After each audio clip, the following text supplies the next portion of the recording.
నిందలు అపనిందలు దాడులు ఎదురుదాడుల మధ్య ఎదిగి యువగలమై నవగలమై జనబలంతో సాగుతున్న మన నేత యువనేత నారా లోకేష్ గారికి, వేదికపై ఉన్నటువంటి అతిరథ మహారథులకు, సభా ప్రాంగణంలో ఉన్నటువంటి అతిథులకు, గ్రామాల నుంచి, గడపల నుంచి, తండాల నుంచి, తాలూకాల నుంచి, హైవేల నుంచి, బైపాసుల నుంచి, వివిధ రాష్ట్రాల నుంచి, వివిధ దేశాల నుంచి పసుపు జెండాలతో పయనమై వచ్చినటువంటి తెలుగుదేశం పార్టీ కుటుంబ సభ్యులకు, పత్రికా విలేకరులకు, మీడియా ప్రతినిధులకు, సోషల్ మీడియా సోదరులకు నమస్కారాలు.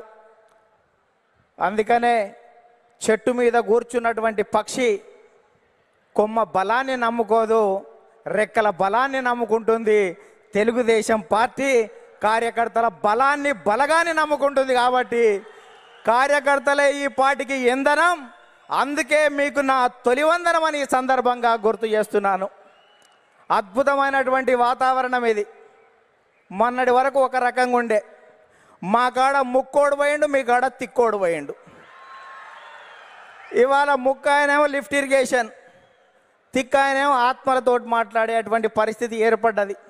ఈ సమయంలో జనం కోసం, జాతి కోసం, పేదల కోసం, బీదల కోసం మహానాడు ఏర్పాటు చేసుకొని అధికారంలో ఉంటే ప్రజలకు చేయవలసిన దాని గురించి, ప్రతిపక్షంలో ఉంటే ప్రజా సమస్యల మీద మాట్లాడేటువంటి ఈ మహానాడు వేదికపై, ఈ మహత్తరమైన వేదికపై తెలుగు జాతి విశ్వఖ్యాతి అనేటువంటి అంశం మీద ఈ తీర్మానాన్ని బలపరిచే అవకాశం ఇచ్చిన బాబు గారికి ధన్యవాదాలు.